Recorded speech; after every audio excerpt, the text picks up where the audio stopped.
Hello friends, welcome to the study portal. Study portal में आप सबका स्वागत है। आज की इस वीडियो में हमारा टॉपिक रहेगा भारतीय संविधान का निर्माण। भारत का संविधान कैसे बना। इससे पहले कल की क्लास में हमने पढ़ा संविधान के हिस्टोरिकल बैकग्राउंड के बारे में, क्या ऐतिहासिक संविधान का बैकग्राउंड रहा है, किस किस तरह से भारत का संविधान बन के आया, कब से स्टार्ट हुआ, जो भी एक्ट्स आए सभी हमने इससे पहले की वीडियो में हम उनको कंप्लीट कर चुके हैं। आज की इस वीडियो में हम उससे कंटिन्यू करेंगे कि भारत के संविधान का निर्माण कैसे हुआ। जो संविधान निर्माण में जो जो प्रोसेस रहे, जो जो योजनाएं आई, जो भी मिशंस जाए, जो भी कैबिनेट आए, सभी को हम इस वीडियो में कंप्लीटली डिटेल में हम इस वीडियो में अपने टॉपिक को करेंगे। वीडियो स्टार्ट करने से पहले फ्रेंड्स, जो भी स्टूडेंट किसी भी टीचिंग लाइन एग्जाम की प्रिपरेशन कर रहा है, यदि आप हमारे साथ जुड़ना चाहते हैं तो हमें अपना नेम, सिटी और एग्जाम लिखकर, ये एग्जाम्पल के लिए आपको दिखाया गया है, name Aman, city Delhi, exam DSSB, post रहेगी पीजीटी पॉलिटिकल साइंस। जैसे कि फोन नंबर 8447410108 पर आप हमें इस तरह लिख के व्हाट्सएप कर दीजिए। इसके थ्रू आपको जो भी हमारी अपडेट क्लासेस रहती है या अपकमिंग वीडियोस, अपकमिंग वैकेंसीज, जो भी नोटिफिकेशंस आते हैं, सबके लिंक आपको प्रोवाइड कराए जाते हैं। इसके अलावा जो भी स्टूडेंट नोट्स ऑर्डर करना चाहते हैं तो आप 8447410108 पर अपना नोट्स ऑर्डर कर सकते हैं। ऑल ओवर इंडिया में हमारी कोरियर सर्विस अवेलेबल है। सभी के अपडेट कवर्स, कंप्लीट सिलेबस के साथ फुल्ली कवर्ड नोट्स हमारे अवेलेबल है।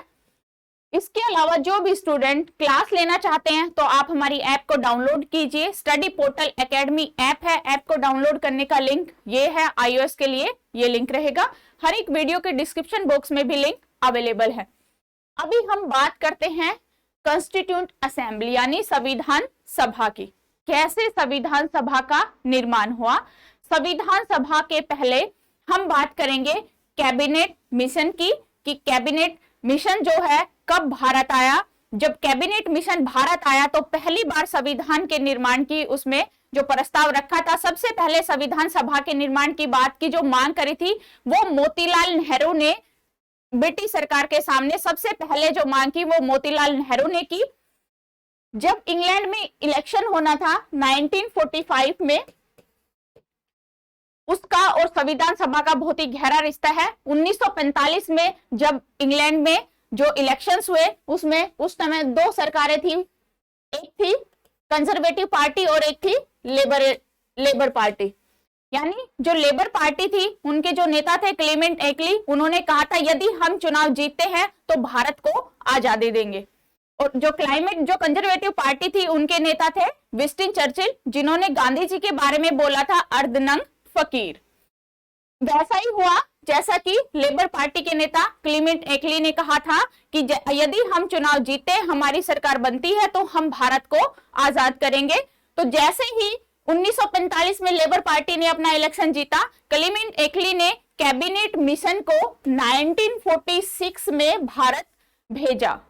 पहली बार जब कैबिनेट मिशन भारत में 1946 में आया तो भारत की जो संविधान सभा थे उसके प्रस्तावों को, उसमें जो जो बनान थे उन सब को लेकर वो भारत आया। इसके साथ इसमें दो अन्य मेंबर भी इसके साथ इंक्लूड थे। जो कैबिनेट मिशन भारत आया था वो 3 मेंबर के साथ आया था, जिसमें हेड थे जो कैबिनेट मिशन के वो थे पाथिक लॉरेंस, और जो अदर 2 मेंबर्स थे उसमें वो थे स्टेफोर्ड क्रिप्स और एवी अलेक्जेंडर। यानी ये 3 लोग मिलकर भारत आए और कैबिनेट मिशन योजना द्वारा सुझाव दिए गए कि संविधान सभा का गठन किया गया था। इसी योजना के अनुसार भारत की संविधान सभा का गठन किया गया। जब भारत की संविधान सभा का जो गठन किया गया तो कितने मेंबर भारत की संविधान सभा में थे। जिस टाइम कैबिनेट मिशन भारत आए उस समय जो संविधान सभा के गठन की जो बात हुई, उस समय 6 दिसंबर 1946 को भारत के संविधान सभा में जो सदस्य शामिल हुए थे वो 389 थे। टोटल जो सदस्य थे वो संविधान सभा के 6 दिसंबर 1946 को 389 यानी 389 सदस्य थे। जब भारत 299 का क्या है, 1947 जब इंडिया आजाद हो गया तो भारत और पाकिस्तान की जो संख्या थी वो अलग अलग विभाजित हो गई। जो इसमें पहले सदस्य पाकिस्तान के थे वो भारत छोड़ के पाकिस्तान चले गए, तो इसमें जो सदस्य बचे 1947 में, वो 299 सदस्य संविधान सभा में बच गए। उसके बाद जब संविधान बनकर हस्ताक्षर करने का टाइम आया, जब भारतीय संविधान पर सिग्नेचर किए गए 1949 में, तो उस समय 284 जो मेंबर थे वो संविधान सभा पर हस्ताक्षर करने। यदि आपसे क्वेश्चन पूछा जाता है कि संविधान सभा पर सिग्नेचर करने वाले टोटल लोग कौन से थे, तो आपको इन तीनों में कंफ्यूज नहीं होना, आपका आंसर रहेगा 284। 1949 में जब संविधान सभा पर सिग्नेचर किए गए तो उस समय जो सदस्य संख्या थी वो 284 थी। उससे पहले जब भारत पाकिस्तान अलग हुए तो जो अपने इंडिया के सदस्यों की संख्या थी वो 299 थी। और जब सबसे पहले कैबिनेट मिशन जब भारत आए तो भारत और पाकिस्तान जब इकट्ठे हुआ करते थे उस समय जो संविधान सभा के सदस्यों की संख्या थी वो 389 थी। इसके बाद हम बात करेंगे संविधान सभा की जो टोटल स्ट्रेंथ थी 389, जो हमने अभी बात करी 389 89 292 जो उसमें सीट थी। जब भारत और पाकिस्तान अलग हुआ, भारत और पाकिस्तान जब अलग हुए तो उसमें जो टोटल जो सीट थी वो 292 सीट थी ब्रिटिश इंडिया की, यानी भारत भी दो भागों में बटा हुआ था, एक ब्रिटिश भारत था और एक जो भारतीय राजाओं की जो रियासतों का भारत था, जिन्हें रियायती भारत कहते हैं, वो रियासतों का भारत था, जहां से टोटल 93 सीट्स थी, यानी प्रिंसले सीट थी। भारत दो भागों में डिवाइड था, एक ब्रिटिश भारत और एक भारतीय राजाओं की रियासतों का भारत। तो इस तरह की जो टोटल सीट्स थी वो 292 सीट्स ब्रिटिश भारत से थी और जो 93 सीट्स थी वो प्रिंसले स्टेट की थी, यानी जो रियासतें थी उनकी 93 सीट्स थी। इसके बाद British Bharat was from 11 governor, जो ब्रिटिश भारत में जो सीटें थी 292 उसमें से 11 जो है वो हमारे गवर्नर प्रिंसेस की थी और 4 जो भारत के जो महानगर थे, बड़े बड़े जो महानगर है जिनको बांटा गया था चीफ कमिश्नर प्रोविजंस, वो 4 जो है वो यहां से इन महानगरों से ली गई थी। तो इस तरह जो संविधान सभा के सदस्य जो अलग अलग हुए उनका जो बंटवारा हुआ निर्वाचन के आधार पर, जो इलेक्टेड नॉमिनेटेड जो मेंबर थे उनके आधार पर जो बंटवारा हुआ सीटों का वो था 292 सीट ब्रिटिश भारत की, 93 सीट प्रिंसली स्टेट की। जो ब्रिटिश भारत की सीट थी उसमें 11 जो है वो गवर्नर प्रिंसेस की थी और 4 जो है वो चीफ कमिश्नर प्रोविजंस की थी। Seats were allocated based on proportion of representative population, यानी जो सीटों का आवंटन था वो आबादी के अनुपात में किया गया था। सारी जो सीटें थी ब्रिटिश प्रांत को आवंटित, जो बंटवारा जो सीटें ब्रिटिश प्रांत को थी उनको 3 प्रमुख भागों में 3 समुदायों में बांटा गया था, जिसमें समुदाय कौन से थे, मुस्लिम, सिख और जनरल, यानी मुस्लिम, सिख और जनरल।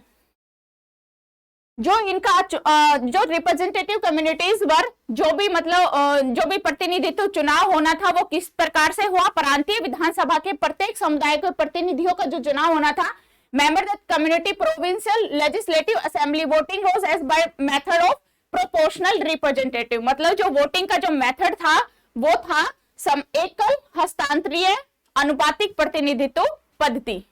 इस पद्धति के अकॉर्डिंग चुनाव किया गया। रियासतों के प्रतिनिधियों को इन रियासतों के मुखियों के द्वारा मनोनीत किया जाता था, यानी जो प्रिंसली सीट होती थी, जो भी प्रिंसली सीट होती थी उनके जो रिप्रेजेंटेटिव होते थे वो नॉमिनेट होते थे किसके द्वारा, प्रिंसली स्टेट्स के हेड के द्वारा। क्या क्या सम ऑब्जर्वेशन रिगार्डिंग कंपोजिशन, जो ये चुनाव जो इसके असेंबली के जो गठन हुआ उसमें क्या क्या उसमें कंपोजिशन किए गए, यानी कि कुछ उसके संबंध के जो भी अवलोकन थे क्या थे, पार्टली इलेक्टेड और पार्टली नॉमिनेटेड, यानी कि कुछ तो निर्वाचित थे और कुछ मनोनीत किए गए थे। उसके बाद आता है indirectly election by provisional assembly who themselves were elected और लिमिटेड फ्रेंचाइज, यानी जो प्रांतीय विधानसभाओं द्वारा अप्रत्यक्ष चुनाव हुए जो कि स्वयं में एक सीमित मताधिकार से चुने गए थे।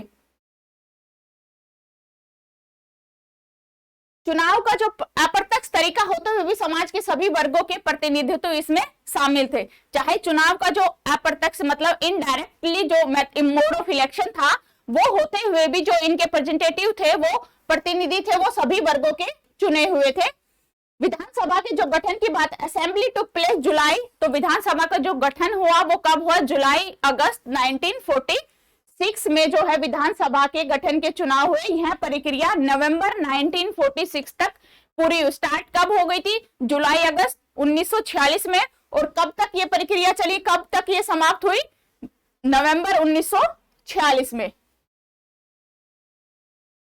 First meeting of the assembly took place 9 December 1946 was attended by 211 members, यानी कि 211 जो मेंबर थे उन्होंने असेंबली को अटेंड किया। कब अटेंड किया? 9 दिसंबर 1946 जो फर्स्ट मीटिंग हुई।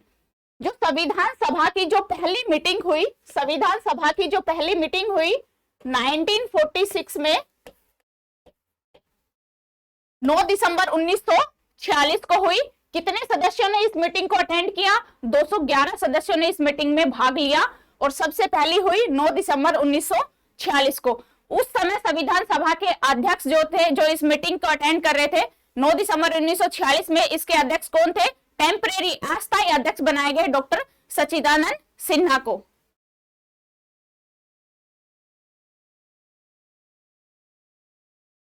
यानी वर्किंग ऑफ कॉन्स्टिट्यूट असेंबली, जो संविधान सभा के कार्य थे, क्या क्या कार्य किए संविधान सभा में? सबसे पहला कार्य, फर्स्ट मीटिंग हुई संविधान सभा की, कब हुई? दिसंबर 1946, यानी 9 दिसंबर 1946 को पहली मीटिंग हुई। पहली मीटिंग में क्या काम किया गया? पहली मीटिंग में काम किया, पहले तो मुस्लिम लीग ने इसमें भाग नहीं लिया। फर्स्ट जो मीटिंग थी इसमें मुस्लिम लीग जो है वो शामिल नहीं थी, क्योंकि वो अपने अलग से संविधान सभा की मांग कर रहे थे, इसलिए इस वाली संविधान सभा में उन्होंने भाग नहीं लिया। President at the first meeting, यानी कि अस्थायी अध्यक्ष बनाया गया। पहली मीटिंग का जो कार्य हुआ वो था डॉक्टर सच्चिदानंद सिन्हा को अस्थायी पद दिया गया संविधान सभा का। क्यों दिया गया? डॉक्टर सच्चिदानंद सिन्हा को अस्थायी पद क्यों दिया गया? क्योंकि ये उनके सिर्फ मान और सम्मान के लिए दिया गया था, क्योंकि ये इस असेंबली में जितने भी मेंबर थे उनमें सबसे बुजुर्ग थे, सबसे बड़ी उम्र के थे, बीमार भी रहते थे, इसलिए इनको सिर्फ मान सम्मान देने के लिए असेंबली का फर्स्ट इनको अध्यक्ष बनाया गया, अस्थायी इनको अध्यक्ष बनाया गया। उसके बाद असेंबली के जो परमानेंट अध्यक्ष बने वो थे doctor Rajendra Prasad. After election were held, चुनाव के बाद doctor Rajendra Prasad and HC. Mukherjee were elected president and vice president of assembly, यानी डॉक्टर राजेंद्र प्रसाद को 11 दिसंबर को, डॉक्टर राजेंद्र प्रसाद को कब इसका अध्यक्ष बनाया गया? 11 दिसंबर को। और सच्चिदानंद सिन्हा को कब बनाया गया था? 9 दिसंबर को। यानी सिर्फ 2 डेज के लिए सच्चिदानंद सिन्हा को मान सम्मान देने के लिए ही इस पद का अध्यक्ष, इस असेंबली का अध्यक्ष बनाया गया, उनको ये पद दिया गया। उसके बाद इलेक्शन हुआ और उसमें 11 दिसंबर को डॉक्टर राजेंद्र प्रसाद जो है असेंबली के अध्यक्ष बने और एच.सी. मुखर्जी जी जो है वो असेंबली के वाइस प्रेसिडेंट बने। सर बी.एन. Rao was appointed by constitutional adviser of the assembly. Sir बी.एन. राव को संविधान सभा का संवैधानिक सलाहकार नियुक्त किया गया। अगर पूछा जाता है संविधान सभा का संवैधानिक सलाहकार कौन था, तो यहाँ पे डॉक्टर राजेंद्र प्रसाद नहीं आएगा। जनरली लोगों के माइंड में यही आता है कि डॉक्टर राजेंद्र प्रसाद ही संविधान सभा के संवैधानिक सलाहकार होंगे, लेकिन यहाँ पे आपका आंसर रहेगा सर बी.एन. Rao. Once the Mountbatten Plan was passed, even member of Muslim League who were part of Indian territory participated proceeding of the counseling। यानी जो माउंटबेटन योजना थी उसके पारित हो जाने के बाद मुस्लिम लीग के सदस्य जो कि भारत का ही हिस्सा थे, उन्होंने परिषद की कार्यवाही में भाग लिया। शुरू की कार्यवाही में दूर रहने वाली रियासतों के सदस्यों ने भी इसमें भाग लिया, क्योंकि जो पहली कार्यवाही थी असेंबली की उसमें जो हमारे मुस्लिम लीग के सदस्य थे उन्होंने भाग नहीं लिया था। संविधान सभा को बनने में कितना टाइम लगा? टोटल टाइम लगा 2 years 11 months and 18 days, यानी 2 साल 11 महीने और 18 दिन का इसमें समय लगा। संविधान सभा का जो अंतिम सत्र हुआ, असेंबली वाज हेल्ड जनवरी 24 1950, यानी 24 जनवरी 1950 को आयोजित की गई। संविधान सभा का अंतिम सत्र 24 जनवरी 1950 को आयोजित किया गया। ऑब्जेक्टिव रिजोल्यूशन, जो उद्देश्य प्रस्ताव, ऑब्जेक्टिव रिजोल्यूशन उद्देश्य प्रस्ताव, उद्देश्य प्रस्ताव आया। पहली मीटिंग 9 दिसंबर, दूसरी मीटिंग 11 दिसंबर और उसके बाद 13 दिसंबर को जो संविधान सभा की कार्यवाही में जो तीसरी मीटिंग हुई उसमें उद्देश्य प्रस्ताव को पेश किया। किसने पेश किया? पंडित जवाहरलाल नेहरू ने उद्देश्य प्रस्ताव को पेश किया। 13 दिसंबर 1946 को यानी 13 दिसंबर 1946 Pandit Jawaharlal Nehru move to objective resolution which later went to become the preamble of constitution is slightly modified from, यानी कि जो भारतीय संविधान का जो प्रस्तावना है उसमें कुछ चेंज किया जाए, थोड़ा बदलाव किया जाए। इन सब उद्देश्यों को लेकर ये उद्देश्य प्रस्ताव पेश किया संविधान सभा के सामने।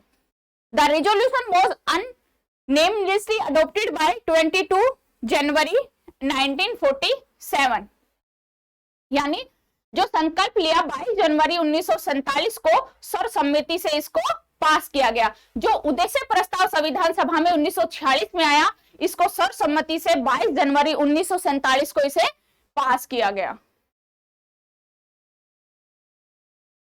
Late down the fundamental and philosophy of the constitutional structure, यानी जो संवैधानिक संरचना के मूल सिद्धांत थे, क्या उसके फिलोसफी, क्या उसके दर्शन थे, उन सबको निर्धारित किया गया। रिजोल्यूशन हाईलाइटेड फॉलोइंग ऑब्जेक्ट्स, जो उद्देश्य प्रस्ताव आया उसमें कुछ चीजें थी जो हाईलाइट थी। वो क्या क्या पॉइंट्स थे उद्देश्य प्रस्ताव के? सबसे पहले, free India will be nothing but a Republic, यानी स्वतंत्र भारत और कुछ भी नहीं, एक गणतंत्र होगा। स्वतंत्र भारत कुछ नहीं बल्कि एक गणतंत्र होगा। ये सबसे पहला, इसमें सबसे पहले प्रस्ताव की सबसे पहली मांग थी, free India will be nothing but a republic. Second था, ideal of social political economic democracy would be guaranteed to all people, यानी कि सामाजिक, राजनीतिक और आर्थिक लोकतंत्र के आदर्श की गारंटी लोगों को दी जाए।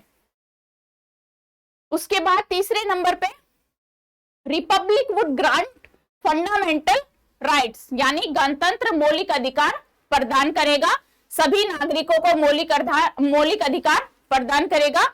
State would safeguard the rights of the minorities and background classes, यानी जो राज्य में अल्पसंख्यक और पिछड़े वर्ग है उनके अधिकारों की रक्षा करेगा। Next, Constituent Assembly acted the temporary legislature until a new one to be constituted, यानी संविधान सभा ने तब तक अस्थायी विधायिका के रूप में काम किया जब तक कि एक नई विधायिका का गठन नहीं किया गया। Some of the functions is preferred at the state were, क्या क्या इसके फंक्शंस जो कार्य रहे हैं, इन स्टेजेस, इन अवस्थाओं के जो कुछ कार्य रहे वो इस प्रकार है। नंबर 1 पे है, संविधान सभा constitute assembly ratified India's membership of the Commonwealth में 1949, यानी कि adopted the national song and national anthem 24 जनवरी 1950, 24 जनवरी 1950 को राष्ट्रीय गीत और राष्ट्रीय गान को अपनाया गया। नेशनल फ्लैग को कब अपनाया? 22 जनवरी 1947 में, सॉरी 22 जुलाई 1947 में सबसे पहले जो तिरंगे को फहराया गया, सबसे पहले जो नेशनल फ्लैग को अपनाया गया, वो डेट याद रखना, एग्जाम में बहुत बार पूछी जाती है, वो डेट रहेगी 22 जुलाई 1947। राष्ट्रीय गान और राष्ट्रीय गीत को 24 जनवरी 1950। Elected doctor Rajendra Prasad as the first president of India, Bharat, आजाद भारत के पहले राष्ट्रपति थे डॉक्टर राजेंद्र प्रसाद। उसके बाद संविधान सभा की कुछ कमेटियां थी, committees of the constituent assembly, यानी जो समितियां थी भारतीय संविधान सभा के निर्माण के समय जो समितियां बनाई गई उसमें 2 टाइप की समितियां थी, मेजर समिति और माइनर समिति। तो अभी पहले हम कुछ मेजर समितिज को देखते हैं। सबसे पहले आती है union power committees. Union power committee जिसके अध्यक्ष थे प्रेसिडेंट, किसके द्वारा प्रेसिडेंट थे, कौन इसके अध्यक्ष थे? जवाहरलाल नेहरू। सेकंड जो कमेटी थी union constitution committee, president by the JL Nehru, Jawaharlal Nehru इसके अध्यक्ष थे। Provincial constitution committee president bye S Patel. Drafting committee president by the BR Ambedkar, doctor BR Ambedkar प्रारूप समिति के अध्यक्ष थे, यानी ड्राफ्टिंग कमेटी के अध्यक्ष थे, प्रेसिडेंट थे doctor BR Ambedkar. Advisory committee on fundamental rights, minorities and tribal और एक्सक्लूडेड एरियाज, कौन थे इनके अध्यक्ष? एस पटेल। और इसके अंदर कौन सी इसकी सब कमेटियां बनाई गई थी? उन सब कमेटियों में है पहले fundamental rights sub committee, JB Kripalani. मौलिक अधिकारों की जो उप समिति थी, उनके जो अध्यक्ष थे, जो चेयरमैन थे, वो थे JB Kripalani. Minority sub committees, HC Mukherjee. North east frontier tribal area Assam excluded partially included area sub committee, Gopinath Bordoloi. Excluded and partially excluded area sub committee, AV Thakkar. ये समितियां थी मेजर समितियां, जो कि इनके अध्यक्ष और उनके name. Rule procedure committee, doctor Rajendra Prasad. State committee and negotiation with state, Jawaharlal Nehru. Steering committee, doctor Rajendra Prasad. Flag committee, JB Kripalani. इसके बाद जो माइनर समितियां थी, उनमें है सबसे पहले committee on the functions of constitute assembly, GV Mavalankar. Business committee, doctor KM Munshi. House of committee, B Pattabhi Ramayya. Ad hoc committee on the national flag, doctor Rajendra Prasad. Special committee of examine the draft constitution, Alladi Krishna स्वामी अय्यर।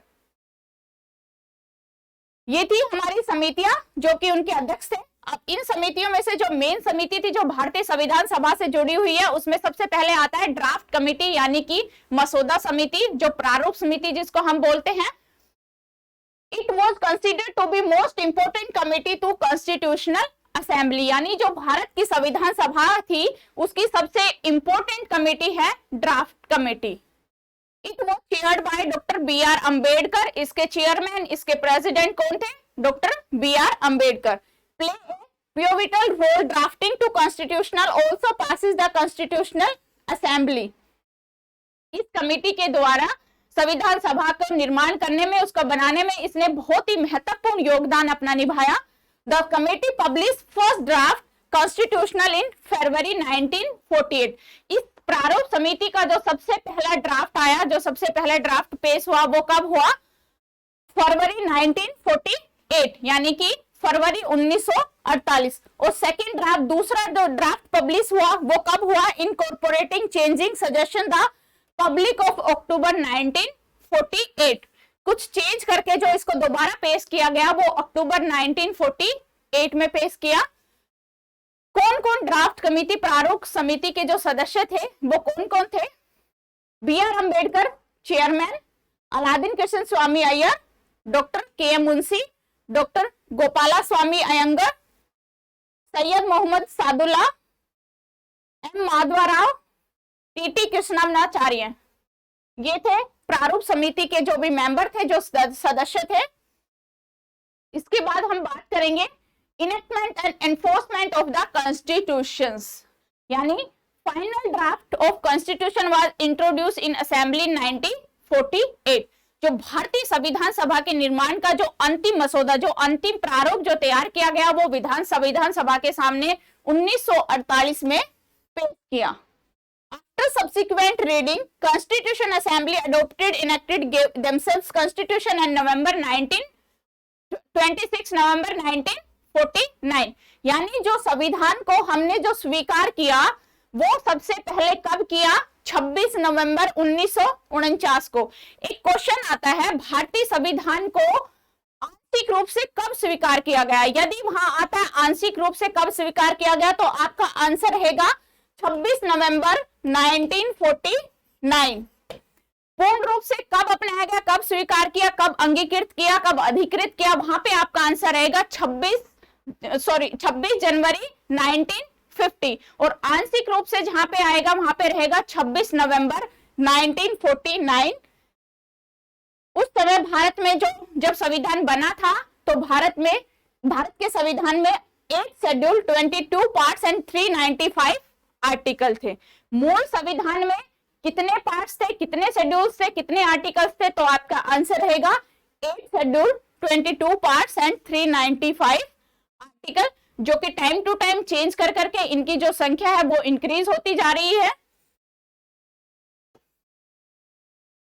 इस तरह संविधान सभा को 26 नवंबर 1949 को अपनाया गया, लेकिन यहाँ पे आंशिक रूप से अपनाया गया था, और 26 जनवरी 1950 को इसको पूर्ण रूप से अपनाया गया, 26 नवंबर 1949 को आंशिक रूप से, यानी कि कुछ चीजें यहाँ पे अभी रह गई थी। Some provision in constitutional came into force above the mentioned date. However, most provision came into force in January.